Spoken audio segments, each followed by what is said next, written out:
მოიგონეს ასეთი მეთოდი, რომ მოდითო ავგზავნოთო ერთი კვირის განმავლობაში არავინ რომ არ ილოცოსო ეხლა ეს მეფის ირგვლივ რომ ლომის ირგვლივ რომ ისინი დარბიან პატარა გიენებით რა ქვიან. აი ზუსტად ესე დარბიან რაღაცა ხონდა მოიფიქრონ ეხლა რომ დანიელს რაღაცა უნდა გაუკეთონ მოკლედ რა და ესე გავაკეთოთ რომ ერთი კვირის განმავლობაში არავინ არ ილოცოს გარდა მეფისა, იმიტომ რომ მეფე ღმერთად ყავდათ გამოცხადებული. და ამიტომ ამბობ მარტო ამის წინაშე იყოს ლოცვა, მეტი არავის წინაშე ლოცვა არ იყოს. და ზუსტად იცოდნენ რატომ ამბობდნენ ამას, იმიტომ რომ დანიელი არასდროს არ ლოცულობდა მეფეზე, პირიქით ამბობდა რომ ეს კაცი უჩვეულებრივი კაცია და ღმერთი შემოქმედია სამყაროსი და ამიტომ ჰქონდა დადგენილი ლოცვა. დრო იცოდნენ ზუსტად როდის ლოცულობდა. და მეფეს მოაწერინეს ხელი, ჯერ როგორი აბსურდია წარმოედგინეთ ახლა რომ ასეთი რაღაცა დაწერა რომ არავინ არ ილოცოს ერთი კვირის განმავლობაში, რატომ უნდა გამოსცეს საერთოდ ასეთი ბრძანება. თვითონ ეს ბრძანება სისულელე გამოდის, ხო მართალია? მაგრამ ნუ პოროტი რომ აბნელებს ადამიანის გონებას, ხანდახან უარეს შემთხვევებს წავიკითხავთ ჩვენ ბიბლიაში, ხანდახან არა ხშირად. და მოხდება მართლაც ესე, მეფე მოაწერს ბრძანებას ამ ხელს და დანიელი მიუხედავად ამ ბრძანებისა ზუსტად იცის რომ ესეთი რაღაცის გამო სიკვდილით ისჯებიან ადამიანები, ზუსტად იმ დროს როცა ლოცულობდა და როგორ ლოცულობდა, ჩვენთვის ეს არის ძალიან მნიშვნელოვანი. უბრალოდ თქვენთვის რაც მინდათ ახლა გითხრათ, აუცილებლად აღებდა ფანჯარას და იყურებოდა იმ მიმართულებით, საიდანაც იერუსალიმი ეგულებოდა. და განაგრძობდა ლოცვას. რა თქმა უნდა ეს დანოშიკები თუ რა ქართულად როგორ მაბეზღარები, ესე იგი ამ ფანჯრიდან როგორ იქნებოდნენ ხოცა დამსმენები, ესე იგი როგორ იქნებოდნენ ეხლა იმაში რა ქვია, ზოგს ალბათ თავი ამოყოფილი, აი რო დაინახო სურათი მოკლედ რა საზოგადოებასთან გვაქვს საქმე ამ ფანჯარაში როგორ იჭრიდებიან. ახლა ერთი სული აქვს დანიელი ლოცვას მოდის დაიწყებს, იმიტომ რომ გაიქცევი მეფესთან და მე ეტყვი რომ აი ხედავ არასრულებს შემბრძანებაში რომ ეგ ერთგული კაცი გონია და მართლაც ესე მოკიდებენ ხელს და ლომების მშიერი ლომების ხაროში ჩააგდებენ დანიელს. მაგრამ თვითონ ეს მაგალითი ჩვენთვის არის ყოველთვის რაღაცა შეხსენება იმისა რომ არასდროს არ უნდა დაგავიწყდეთ, სადაც არ უნდა ცხოვრობდეთ, სადაც არ უნდა იყოთ, რა მდგომარეობაში არ უნდა იყოთ, თქვენი ფანჯარა შეიძლება ზუსტად ვერ იხედებოდეს ახლა იმ მიმართულებით, საიდანაც იხედება, მაგრამ ეს ყველაფერი სიმბოლურია და ყოველთვის თქვენი სამშობლო გულში უნდა გქონდეთ და არასდროს არ დაგავიწყდეთ და უნდა ლოცულობდეთ. უნდა ლოცულობდეთ რომ თქვენი ზეციური სამშობლო, ესე იგი ზეციური იერუსალიმიში მიმყვანებელი იყოს ის იერუსალიმი და ის სამშობლო, რომელშიც ცხოვრობთ. ამიტომაც ეს ძალიან მნიშვნელოვანი საკითხია და რაღაცა პატრიოტული საკითხის გარდა სულიერი საკითხიც გახლავთ. არ არის ამაში მხოლოდ პატრიოტიზმი, რომ ჩვენ ასეთები უნდა ვიყოთ. არა, ასეთები უნდა ვიყოთ, იმიტომ რომ ამაში სულიერების ნაწილი დევს. კარგით, დავიწყებ ახლა შეხსენება ჩვენ რაც გავიარეთ, ეს იყო დაბადების წიგნის მე-12 თავის ჩათვლით გვაქვს წაკითხული, მე ასე მახსოვს ყოველ შემთხვევაში, იმიტომ რომ აბრაამის გამორჩევაზე ჩვენ ვილაპარაკეთ, დღეს მე-13 თავის კითხვა უნდა დავიწყოთ, მაგრამ აქამდე რა მოვლენებიც იყო ძალიან მნიშვნელოვანი, მხოლოდ იმაში გახსენებ, ეს არის სამყაროს შექმნა, რომლის საფუძველიც მხოლოდ და მხოლოდ სიყვარულია, ამის შემდგომ ადამიანის ცოდვით დაცემა, მოდი ადამიანის ცოდვით დაცემა და მისი სამოთხიდან გამოვარდნა, ამის შემდგომ გახლავთ მოვლენა ცოდვით დაცემული ადამიანების უკვე გამრავლება და ცოდვაში მყოფი ადამიანები გამრავლების შედეგად რა შედეგებს ღებულობენ თავიანთ თავზე, იქ კაინის და აბელის ისტორიაზე ჩვენ ამაზე ვრცლად ვისაუბრეთ და გეხსოვებათ იმედია. ამის შემდგომ უკვე წარღვნის ისტორია, რომელიც წარღვნის ისტორიითაც ახალი სამყაროს დაბადება არის ფაქტიურად მოსწავლებული, იმიტომ რომ იმ ძველი სამყაროდან ფაქტიურად არაფერი არ დარჩენილა, გარდა ერთისა, ოღონდ გადმოცემით ვიცით ესეც. დღეს ზუსტად ისე ფათაშორის მინდა გითხრათ, რომ მე-13 თავში წავიკითხავ. მამბრეს მუხარიო ძველი სამყაროდან მხოლოდ დარჩენილიო, ესეთი თქმულება არსებობს, ეს წმინდა წერილისეული არ გეგონოთ, მე ხშირად აქ რასაც ვამბობ, გარდა წმინდა წერილისა, გარდა წმინდა მამისა, ებრაულ გადმოცემების შესახებაც გიყვებით, რაც მახსენდება, რომ წამიკითხავს ეს გარდამოცემები, მათი, თქვათ, იგივე რაც დავით მეფსალმონეზე გითხარით ერთხელ თუ გახსოვთ და სხვადასხვა კიდევ რაღაცები.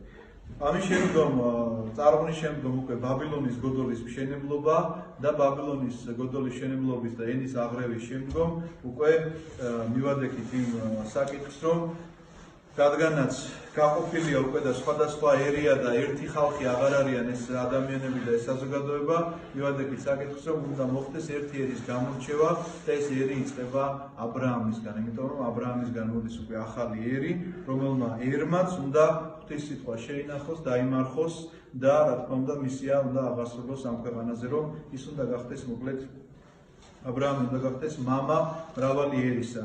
და გახდება კიდეც როგორც უკვე მოგახსენეთ. ეხლა თვითონ ტექსტზე გადავალ, იმიტომ რომ ბევრი დრო არ მინდა დავკარგო და არც მინდა დაგღალოთ ძალიან კიდე შეიძლება ვიღაცას პარაკლისზე დასწრებაც უნდადეს 2 საათზე რომ პარაკლისი დავდგა. ამიტომ პირდაპირ მე-13 თავის კითხვას დავიწყებ. წავიდნენ აბრაამი და მისი ცოლი ეგვიპტიდან მთელი ქონებით და ლოტი თურთ ნეგებისკენ. მე ხო გახსოვთ მაშინ ჩვენ ესე დავამთავრეთ რომ აბრაამი და მისი ცოლი ესე განმოსახლდნენ ამ აფთულ მიწაზე რომელიც ქალდეველთა ურიდან რომ გამოვიდნენ ამაზე ჩვენ ვილაპარაკეთ ამაზე აღარ გაგახსენებთ. ნუ ეგვიპტეში შიმშილის გამო იყვნენ ჩასულები იქაური ისტორიაც იმედია გახსოვთ რომ იქ მოეწონა ეგვიპტის მმართველს და სარას შერთვა უნდა და განსაცდელი რომელიც მოევლინა მას. და ეხლა მოდიან ეგვიპტიდან იმიტომ რომ შიმშილობა დამთავრდა და უნდა წამოვიდნენ და დაბრუნდნენ თავიანთ მიწაზე. წავიდნენ აბრაამი და მისი ცოლი ეგვიპტიდან მთელი ქონებით და ლოტი თურთ, ლოტი ყოველთვის სახელდება აბრაამთან, როგორც მისი ძმისშვილი და როგორც ამბრძდელი მისი. ძალზე მდიდარი იყო აბრაამი ჯოგითა და ოქრო ვერცხლით. მინდა გითხრათ რომ ადრეც ვქვი, არასდროს შემთხვევით არაფერი არ წერია წმინდა წერილში. და ხაზგასმა ამაზე რომ აბრაამი ძალიან მდიდარი იყო და კონკრეტულად ეგვიპტიდან გამოსვლის შემდგომ რომ წერია რომ მდიდარი იყო, მინდა გითხრათ რომ ეგვიპტის მთავარმა მას კიდევ დამატებით ძალიან დიდი სიმდიდრე აჩუქა. ეს იყო დასტური იმისა, რომ ეგვიპტის მთავარმა ის მიიღო როგორც წინასწარმეტყველი და ღვთისკაცი, ამიტომ აჩუქა მას არა მარტო მატერიალური ქონება, არამედ მონები და მხევლები აჩუქა და აგარი, რომლისგანაც მას ისმაელი შეეძინება, ჩვენ ვნახავთ ამას ცოტა ქვემოთ, მოვლენებს გავასწარი ცოტაოდენი, ვნახავთ რომ აგარი სწორედ ეს ეგვიპტელი ხალია, რომელიც მას ეგვიპტის მთავარმა აჩუქა მონებად და მხევლებით. გაუდგნენ გზას ნეგებიდან და იარა ბეთილამდე და იმ ადგილამდე, სადაც ადრე კარავი ედგა ბეთილსა და ჰაღაის შორის. სამ სხვეპლობდე, რომელიც ააგო თავდაპირველად აკახსენა აბრაამმა უფლის სახელი. ეს სახელების შემთხვევით არც ერთი არ არის ჩამოთვლილი და ჩვენ თუ ამ მარშრუტებს გადავხედავთ, ნახავთ ერთ რამეს, რომ აბრაამი არსად სამ სხვეპლოს არ აგებს შემთხვევით. სადაც მან სამ სხვეპლო ააგო, ყველგან ნახავთ, რომ შემდგომში უკვე მის თავმოყრობას იმ სამ სხვეპლოსთან რაღაცა განსაკუთრებული განსაცდელი ეწია და საერთოდ სიკვდილის სიცოცხლის საკითხი იდგა რომ ეს ერი გადარჩებოდა თუ არ გადარჩებოდა. ამიტომაც აბრაამი როგორც წინასწარმეტყველი, აბრაამი როგორც ადამიანი, რომელიც წინასწარჭვრეთს თავისი შთამომავლობის ბედს, თითქოს ამ წიგნში პირდაპირ ბიბლიაში მოცემულობაა, რომ ნახეთ რა საკეთებს, ავედრებს თავის შთამომავლობას, რომელიც მომავალში აი ამ გასაჭირში ჩავარდება. იმიტომ რომ ეს სამ სხვეპლოს შემთხვევითი არ არის და ეს გზაც რომ დავხაზოთ და თუ შევადარებთ მე იმ გზას მოსემ რომ ებრაელები გამოიყვანა ეგვიპტიდან, ნახავთ რომ ერთი და იგივე მარშრუტზე დადიან. აბრაამიც იგივე მარშრუტზე დადის. და ამიტომ წმინდა ამბები ამბობენ რომ ეს არის ყველა ნალოცი გზა რომ გადარჩენილიყო ის მისი შთამომავლობა, იმიტომ რომ მრავალგზის დადგა მათი სიკვდილსიცოცხლის საკითხი. მათ შორის როდესაც ოქროს კერპი ჩამოასხეს და ერთმა რო თქვა რომ ახლა ამას ყველას მოусრავდა, მოსე შენგან წარმოვშევ მხოლოდ ერთს და მოსე რო გადადგა რომ არა, მაშინ მეც რომ კალი რო ეუბნება. მათ შორის როდესაც იაკობის უმცროსი ქალიშვილი დანი გააუპატიურა ადგილობრივმა მეფის ვაჟიშვილმა და იქ საკითხი დადგა რომ შეიძლება გაეწყვიტათ მთელი ერი ისეთი ომი დაწყებულიყო, იმიტომ რომ მე ორი ძმა რუბენი და სიმონი შევარდნენ ამ ქალაქში და ამოხოცეს მთელი ეს ქალაქი, როდესაც უზურებაში იყო ადამიანები. თუ რატომ ეხა მოვლენებს არ მინდა წინასწარ გავასვა, ამას ჩვენ ყველაფერზე ვილაპარაკებთ. უბრალოდ ხაზგასმით მინდა აღვნიშნო, რომ აბრაამის ეს სიარული არ გეგონოთ თქვენ რომ შემთხვევით არის და უკაცრავად ეხა გამოთქმისთვის რომ დაბოდიალობს, კი არ დაბოდიალობს. ლოცულობს ეს ადამიანი და მაშინ იმ წუთში შეიძლება ვერ ხვდებოდე რატო ლოცულობს, მაგრამ მერე ისტორიულად ვნახავთ რომ ყველა ეს ადგილი ნალოცია, სადაც სიკვდილის სიცოცხლის საკითხი იდგა აბრაამის შთამომავლობისა. ყველა არის ნალოცი და ყველგან სამსხვერპლო აქვს აშენებული. შემთხვევით არც ერთი არ არის. ლოცსაც, რომელიც აბრაამთან ერთად მგზავრობდა, ყავდა ცხვარძროხა და ქონდა კარვები. ნუ ლოთიც დიდარია რა თქმა უნდა, მისი ძმისშვილია აბრაამი, მისი აღზრდელია და შესაბამისად მარტო მისთვის კი არ აქვს ეს ქონება, ლოთსაც აქვს, მაგრამ ლოთი იმიტომ არის დიდარი, რომ აბრაამთან ერთად იმყოფება. მინდა გითხრათ ეს ხაზგასმით აღსანიშნავია, იმიტომ რომ ჩვენ მერე კვლავ გავასწრებ ცოტაოდენ მოვლენებს და ვნახავთ, როდესაც ის გაეყოფა აბრაამს და ცალკე გადასახლდება სოდომ გომორში, ვნახავთ, რომ აღარაფერი აღარ აქვს. იმიტომ რომ აბრაამს მოშორდა. ნუ ეს ცოტა ქვემო. ლოტსაც, რომელიც აბრაამთან ერთად გზავრობდა, ჰყავდა ცხვარძროხა და ჰქონდა კარვები. ვერ იტევდა მათ ის ქვეყანა ერთად საცხოვრებლად. რადგან დიდძალი ქონება ჰქონდა და არ შეეძლოთ ერთად ცხოვრება. წმინდა წერილის ეს ფრაზა ძალიან საინტერესოა. რას ნიშნავს ვერ იტევდა მათ ქვეყანა? იმას კი არ ნიშნავს, რომ მართლა ქვეყანა ვერ იტევდა. იმას ნიშნავს, რომ ერთმანეთს ვერ იტევდნენ მისი მსახურება. აქ რაზე არის ლაპარაკი? ჩვენც ხო გაგვეგონია, რომ მიწები არ ყოფნის და სადაც არ უნდა წახვიდე, უამრავ დაუმუშავებელ მიწას ნახავ. საქართველოში თუ რუსეთში განსაკუთრებულად ეხა რუსეთს თუ მიწა არ ყოფნის, ხო იძახიან ხანდახან მიწა არ ყოფნის. აი მოსკოვიდან რო გახავთ ერთი ნახეთ რამდენი მიწა არის და საერთოდ არაფერი არ არის ზედ. საქართველოშიც ასე.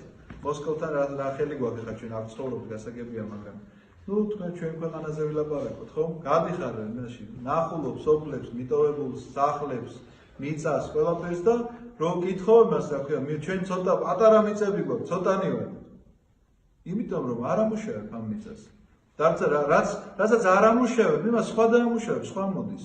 აღორძინდით, გამრავლდით ავსეთ ქვეყანა. შენ რომ არ აკეთებ, ამას სხვა აკეთებს. ამიტომ არის უმრავლესობაში თქვა იქ რაღაც გარდაბანში მუსულმანური სამყარო და იმაში ახალ ქალაქში კიდე სომხური. რატომ? იმიტომ რომ შენს გასაკეთებელს ისინი აკეთებენ. ისინი ასრულებენ ამ კუთხეებს, შენ არ ასრულებ ამ კუთხეებს. მარტივია, ისევე როგორც ამ მიწას დამუშავება რო ჭირდება, ქართველი როგორი კადრებს გაწევს. სხვას დაიქირავებს, იმას დაამუშავებინებს, მაგრამ ნახა რომ ამაში ფულია გადასახდელი და არ უღირს ესა და ამიტომ საერთოდ დაანება თავი მიწის დამუშავებას.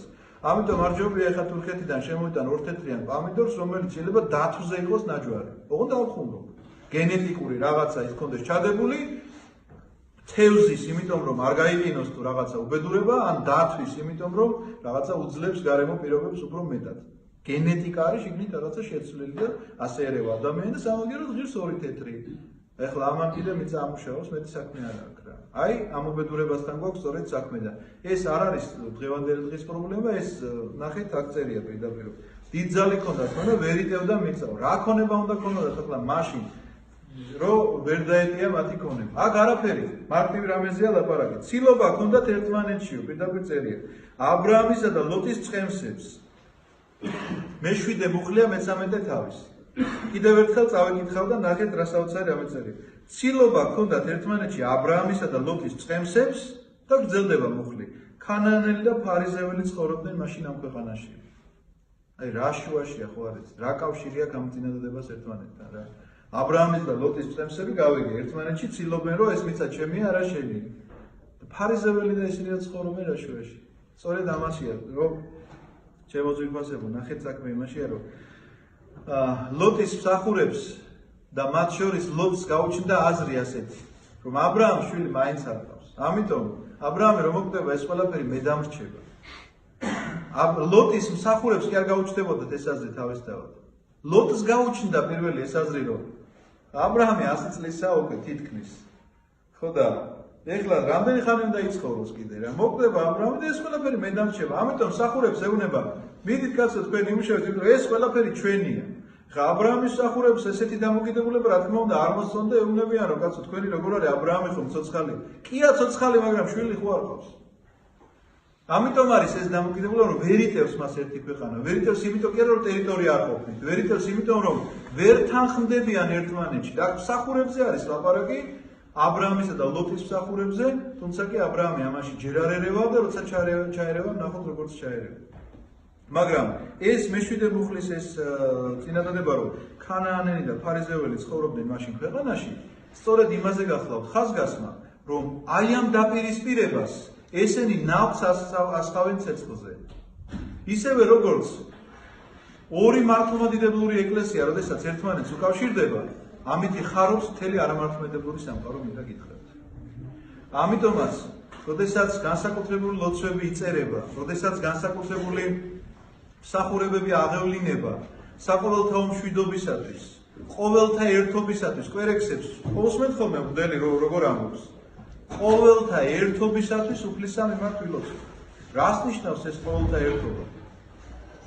რომ ადამიანებს ჰქონდეთ ერთობა და არა დაპირისპირება, იმიტომ რომ როგორც კი აი ეს დაპირისპირება ხდება ორ შინაურ შორის, ვის უხარია ეს? ვის უხარია და გეტყვით ეხლა რა ვთქვათ?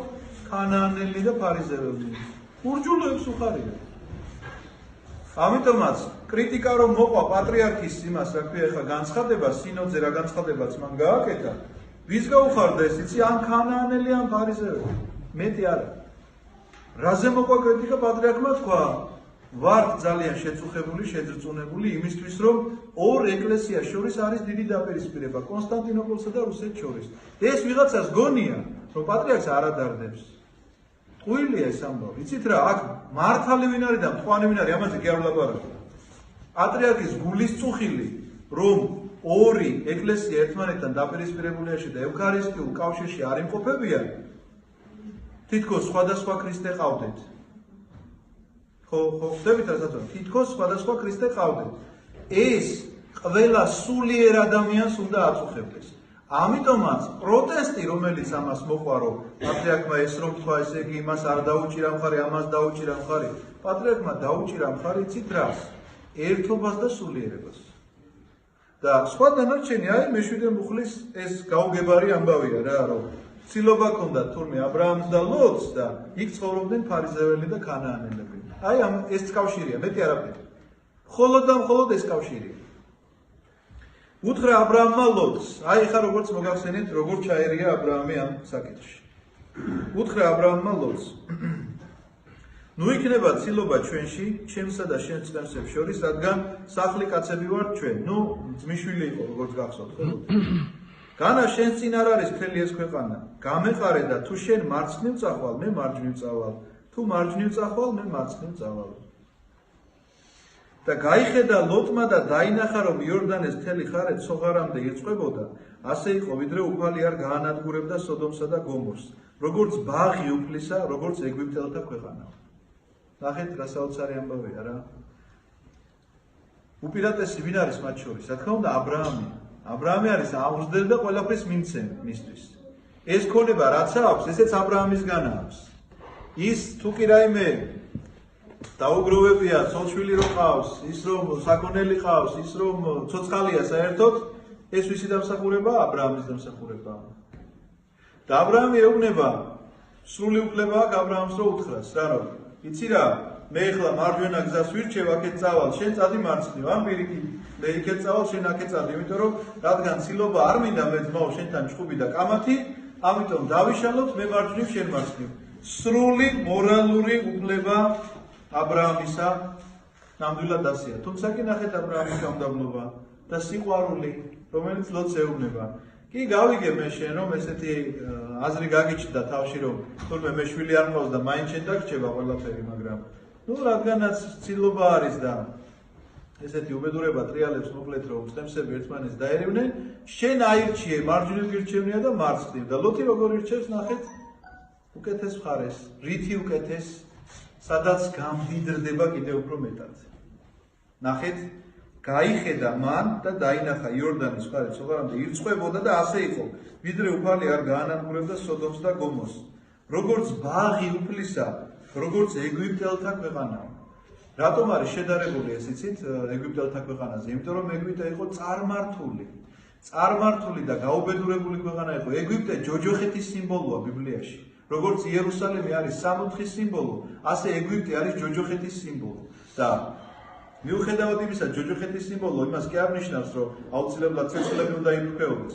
შეიძლება ამ ქვეყნიურად თვალწამტაცი იყოს ყველანაირად და შემოსავლიანი იყოს ყველანაირად და სწორედ ამისკენ აქვს ტოლვა ლოტს. და აბრაამი პირიქით არის. აბრაამისთვის ეს ქონება არაფერს არ წარმოადგენს საერთოდ. არავით არის მნიშვნელობა მას. ეს ქონება მისთვის არის მხოლოდ და მხოლოდ ღვთისგან მიცემული, მოძებული რაღაც, რომელიც ამ წუთში თუ ეძებს ღმერთი, უშურველად უკან დაარიგებს და უკან გასცემს ისევე აბრაამ. საკუთარი შვილი ისააკი რა ესე არის. მსგავ შეწირვაზე რომ წაიყვანა, მეტი ყავდა თუ რაღაცა ელოდებოდა სახლში კიდე არმია შვილების.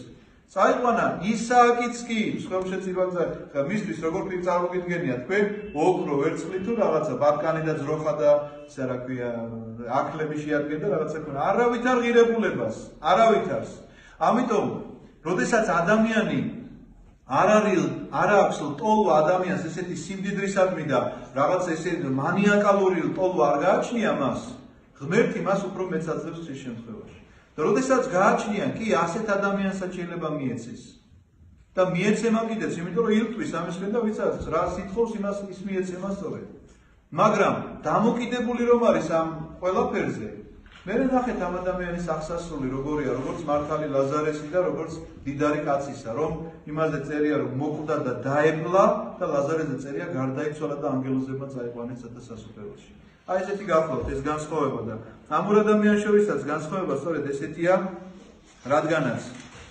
ვიმეორებ რომ ლოთი ირჩევს გასამდიდრებელ მხარეს მან შეარჩია საუკეთესო მხარე იმისთვის რომ კიდევ უფრო გაამრავლოს მან თავისი ქონება და რაღაცნაირად გამდიდრებისკენ ისწრაფვის და სწორედ ეს დაუყავს მას რადგანაც ჩვენ როგორც გითხარით როცა ვნახავთ სოდომში რომ ის ცხოვრობს აღარაფერი აღარ გააჩნია აირჩია ლოტმა იორდანეს მთელი მხარე დაიძრა ლოტი აღმოსავლეთისკენ და გაეყარნენ ერთმანეთს აბრაამი დამკვიდრდა ქანაანის ქვეყანაში ხოლო ლოტი დამკვიდრდა იმ მხარის ქალაქებში და სოდომამდე დასცა კარავები ჯერჯერობით მხოლოდ სოდომამდე დასცა კარავები ნელ-ნელა მიჩოჩავს ლოტი და ბოლოს სოდომში აღმოჩნდება ბოროტნი იყვნენ სოდომელნი და დიდად სოდავდნენ უფალს ეს ბოროტება მამათმავლობაა პირდაპირ მინდა გითხრათ სოდომელებზე ჩვენ მოგვიწევს ცალკე ლაპარაკი როდესაც ის ქალაქი დაიწვება მაგრამ აქ რადგანაც ეს ერთი მუხლი არის მხოლოდ ჩამატებული და მეტი სოდომელებზე ამ თავში აღარაფერი წერია ბოროტნი იყვნენ სოდომელი და დიდად სოდავდნენ იყო ესე იგი ესეთი გაუყუმარტებული ტრადიცია ებრაული გადმოცემის მიხედვით კვლავ გავეხსენებ ებრაულ გადმოცემას სოდომამდე ესეთი ცოდვა არ იცოდნენ და არ ქონდათო ჩადენილიო და ვიღაცაო გამოჩნდაო ესე იგი როგორც ადამიანის სახითო თუმცა კი მთლად ადამიანიც არ იყო რაღაც საინტერესო იმას წავაწყდი ერთხელ რომ ეს იყო ეშმაკიო განხორციელება რომელმაც ასწავლაო ადამიანებსო ეს ცოდვა და ისინი წავიდნენ და ცალკე დასახლდნენო და ეს არ იყო მხოლოდ ცოდვა რომ ეხა ვიღაცაზე რო ეთქვა რომ ვაიმე რაკნას ასეთი დაიბადა და რაღაც ესეთი ქრომოსომებს არ ითვლიან და რაღაცებს ოწერენ ხოლმე ნუ რაღაცა გაგიკვირდებათ რადგანაც ეს იყო მათთვის ჩვეულებრივი ტრადიცია ეს იყო აი რა გითხრათ რაღაცა მახინჯი ტრადიციები რო არსებობს ესე ტრადიციად იყო ამ საზოგადოებაში ეს ცხოვრების წესი ამიტომაც როდესაც ლოტთან ეს სამი ანგელოზი სტუმრობს და ესენი შემოერთმევიან კარს ეუბნებიან გამოიყვანეთ გარეთ უნდა შევიცნოთ ანუ გაუპატიურებას უპირებენ ლოტის სტუმრებს იცით რატომ უპირებენ იმიტომ კი არა რომ ახლა თქვა ერთმანეთთან ვერ დაიკმაყოფილებდნენ აი ამ ჟიის არამედ ტრადიცია არის ამაზე მიანიშნებენ ლოტს რომ შენ გინდა ჩვენი ქალაქის ტრადიცია დაარღვევდეთ რომ აქ არის ტრადიცია რომ ვინც მოვა ესეთი მოკლედ უნდა გახდეს ჩვენნაირი რა ჩვენ უნდა ესე იგი ეს ტრადიცია უნდა აღვასრულოთ ეხლა რაღაცა რა გითხრათ ერთმა მაპატიოს შედარებისთვის მაგრამ ჩვენც ხო რაღაცები გავაუყუმართეთ ესეთი ტრადიციები ხო რაღაცა ქართველებს გვაქვს რაღაცა ლამაზი ტრადიცია იყო და დღეს აღარ მოგინდება მოკლედ ამ ტრადიციის აღსრულება ესე საშინლად ვიღაცა გავაუყუმართებული აქვს ეხლა ჯვარი გვეწეროს მსგავსისგან მაგრამ ნუ რაღაცები არის ბევრი რამ არასასიამოვნოა ხო ჩვენთანაც სწორედ ამაზეა ლაპარაკი მაგრამ ბიბლია ხო პარადოქსების წიგნია ჩვენ ადრეც გვითხოვს ამის შესახებ პარადოქსია ნუ აბა ეხლა მოციქული რომელიც კუდრეთით აღდგომას და ბრმების თვალების ახელას უყურებს ესეთი მოციქული გამყიდველი ხდება და თავს ჩამოიხჩობს და ავაზაკი რომელსაც ცხოვრებაში არც ერთი სასწაული არ უნახავს ქრისტეს ღმერთად აღიარებს ახლა ამაზე პარადოქსი რა გითხრათ სწორედ ასეთი პარადოქსია სანამ ლოტი აბრაამთან ცხოვრობს ჩვეულებრივი აბრაამის მისწულია როგორც კი აბრაამისგან მიდის წინასწარმეტყველი ხდება. იცით რატო? იმიტომ რომ ჩვენ ვილაპარაკეთ. წინასწარმეტყველი წმინდა იყო თავის თაობაში. ხვდებით რასაც ვამბობ? ნოეზე რო გითხარით გახსოვს, თავის თაობაში ნოე იყო მართალი კაციო. რატომ არის ხაზგასმული თავის თაობაში? აბრაამის დროს რო ეცხოვრა ნოეზე არ ილაპარაკებდა არავინ. ილაპარაკებდით აბრაამზე. და ნოე არავის არ გაახსენდებოდა. ისევე როგორც თავის თაობაში წინასწარმეტყველი ნიშნავს იმას, რომ თუ იმაზე უპირატესია, უპირატესია უმცირესი არ ლაპარაკობენ. და როდესაც აბრაამთან არის ლოთი, როგორ შეიძლება ლოთის რაღაცა სიკეთეზე ვლაპარაკობენ? მაგრამ როგორც კი აბრაამს მოშორდა, მიუხედავად იმისა, რომ კარგი საქციელი არ ჩაედინა, საწინასწარმეტყველო ნიჭი უჩნდება მას. რაში იგულისხმება ეს საწინასწარმეტყველო ნიჭი? ლოთი მქადაგებელია სოდომში და გომორში. ის ამბობს, რომ ასე ცხოვრება არ შეიძლება. და წინასწარმეტყველი თქვენ არასდროს არ გეგონოთ რაღაცა მკითხავთან არ გაიგივოთ, რომელიც მომავალს ხედავს. საწინასწარმეტყველო მსახურება იყო თუნდაც დღევანდელ საქციელზე მხილება. ადამიანი, რომელიც გამოდიოდა ეუბნებოდა, რომ თქვენ რომ ეხლა ამას ესე აკეთებთ, ეს არის დანაშაული რჯულის დარღვევა, ეს საწინასწარმეტყველო მსახურებაა ძველ აღთქმაში და არავითარ აუცილებლობას არ წარმოადგენს, რომ ძველი აღთქმის წინასწარმეტყველი მოვლენებს ხედავდეს 2000 წლის შემდეგ. არა, 2000 წელი კი 2 საათის შემდეგ ვერ ხედავდა შეიძლება რა მოხდება და როგორ იქნება. მაგრამ საწინასწარმეტყველო მსახურება ქვია ამას, ისევე როგორც ახალ აღთქმაში ყველა მსახურებას 60 ქულო მსახურება ქვია. ძველ აღთქმაში საწინასწარმეტყველო. ამიტომ წინასწარმეტყველი გახდა ლოთი. და ბოროტნი იყვნენ სოდომელი და დიდად სოდავდნენ უფალს. ერთ მაშინ წერია, რომ კაციო კაცის წინაშე თუ შეცოდავსო, შეიძლებაო გამოისყიდოსო, მივიდოსო, ბოდიში მოუხადოსო, მსხვერპლის შეწიროსო, მე ღმერთსო ამ ცოდვის გამოსა, მაგრამ ღმერთს თუ შეცოდავსო, რანაირად შეიძლება რომ გამოისყიდოსო, რა და ძალიან ისეთი საინტერესო საკითხია, თუმცა კი ეხლა ამაზე აღარ დავკარგავ დროს. უთხრა უფალმა აბრაამს მას შემდეგ რაც ლოთი გაეხარა. ნახეთ, ესე ძალიან საინტერესოა, რატომ ლოთის გაყრის შემდეგ. აახილე თვალი და გაიხედე ამ ადგილიდან, სადაც შენ დგახარ. ჩრდილოეთისკენ, სამხრეთისკენ, აღმოსავლეთისკენ და დასავლეთისკენ. მთელი ეს ქვეყანა, რასაც ხედავ შენთვისა და შენი მოდგმისათვის მომეცია სამარადისოდ.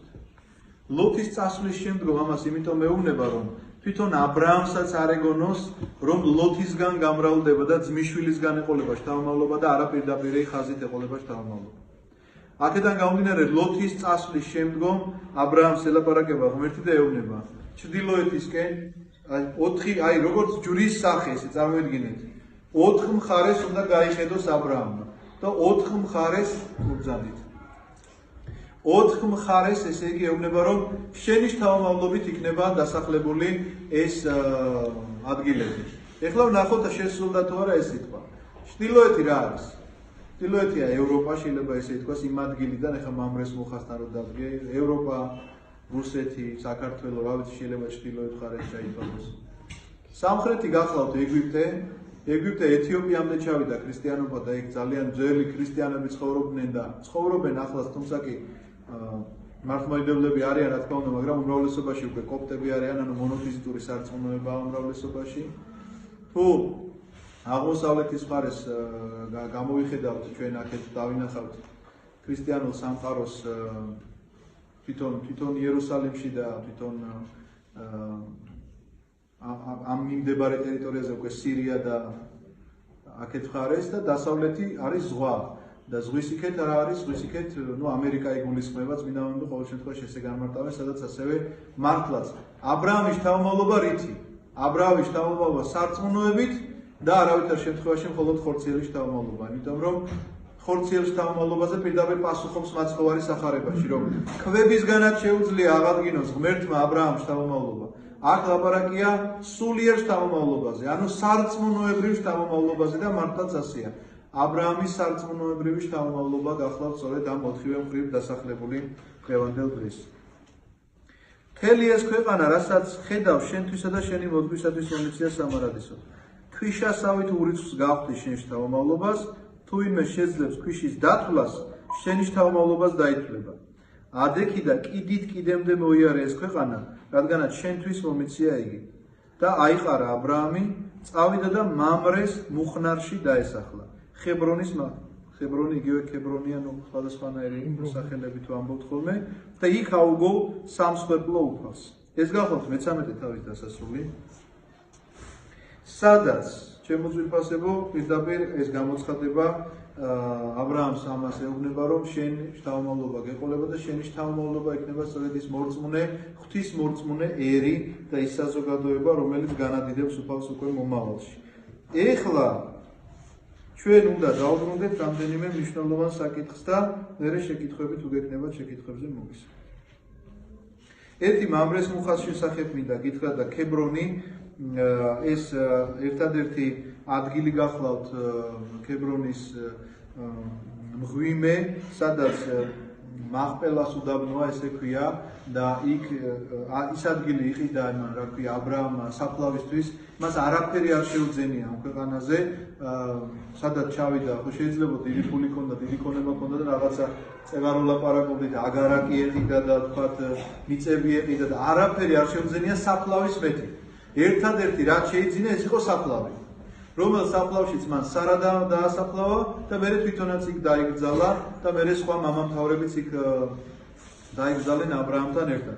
თუმცა კი ებრაული გარდამოცემა არსებობს, რომ იქ იყო საფლავი ადამისა და ევასი.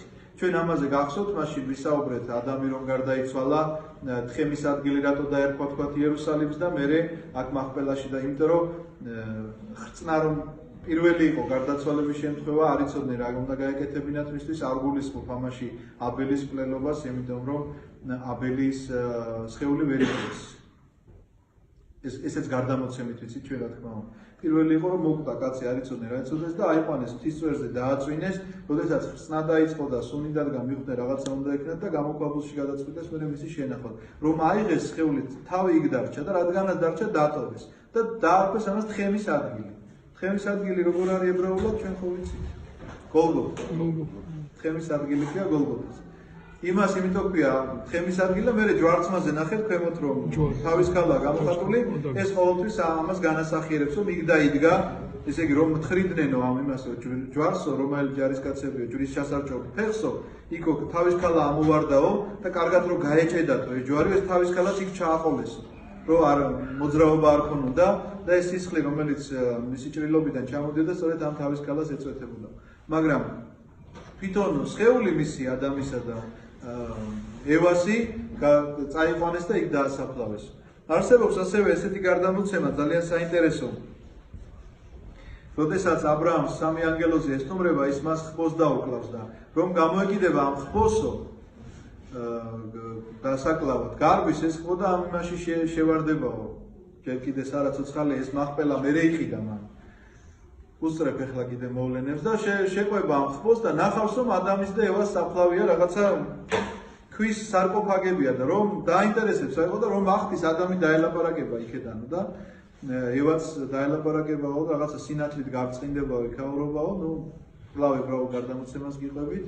ხო და ეუბნება ევა თურმე გამიყვანე გარეთ მაინტერესებს როგორც ცხოვრობ ჩემი შთამომავლობაო და ადამიანება არა ვარ შეიძლება შენ გარეთ გამოსვლაო და ისო იბრძოდაო ევა რომ გარეთ გამოსულიყო რაღაცა ქალუცნობის მოყარეობითო და ამაო ისა აბრაამაო ძლივ დააფარა ეს ყო უკან მოკლედ და ეს ყო ამის მერე იქნა დაკლული ეს გახლავთ მოკლედ პალესტინის ტერიტორიაზეა დღევანდელ დღეს აქ გახლავთ მუსულმანური მეჩეთი ეს გამოქვაბული არსებობს და ამ გამოქვაბულში რაღაცა საოცარი მე არ ვარ ნამყოფი, იმიტომ რომ იქ ესე ყველა ვერ ხვდება, იქ ხშირად ომია და რაღაცა ტერორისტული აქტები ხდება და მართალი გითხრათ, მე შიგნით არ ვარ ნამყოფი, მაგრამ მაინტერესებს ძალიან ამბობენ რომ ძალიან საინტერესო აგებულება აქვს ამ გამოქვაბულს, თითქოს შიგნით რაღაც რო შედიხარ, ზემოთ კიდე სართულები აქვს, ზემოთ კიდე რაღაცა ესე კატაკომბებივით რაღაცა წარმოვიდგინოთ, ოთახებიაო და საინტერესო აგებულება აქვს ძალიან. აქვე იყო მამრეს მუხა, რომლის შესახებაც არსებობს ერთი გარდამოცემა, რომ ეს არის იმ ძველი ქვეყნის, ანუ სამყაროს შექმნის დროს რომ შეიქმნა ხე, ეს იგივე მუხაა. არსებობს ესეთი გარდამოცემა.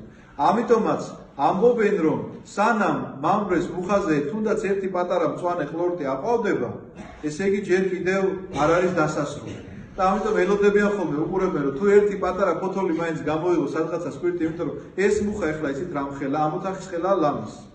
უზარმაზო მოედანივითაა ჩათვალეთ, მაგრამ ნუ გამხმარი დამჭკნარი და რაღაც ისეთი ტოტები აქვს უკვე ძველია და სადაც პატარა ერთი ამონაყარი თუ ნახეს არის თურმე იქ ერთი ტაშპანდური და სიხარული რომ ესე იგი ჯერ კიდევ გადავრჩით ბატონებო იმაში რომ ხო იცით ფილმში გადავრჩით ბატონებო და ესეც გარდამოცემა არსებობს რა თქმა უნდა ასეთი ამ მამბრეს მუხის შესახებ სადაც ა ブラ ამს უყვარდა ჯდომა სადაც ა ブラ ამი ცხოვრობდა მთელი ცხოვრება მომთაბარეობდა იქეთ-აქეთ რა თქმა უნდა შემოიარა როგორც დაავალა ღმერთმა მას ეს ადგილები ეს მიწები და დამკვიდრდა საბოლოოდ აქ ეს გახლავს მოკლედ ესეთი მოკლე შინაარსი მე-13 თავის ახლა თუ შეკითხვები გაქვთ კი პასუხებთ თუ არა და გისმენთ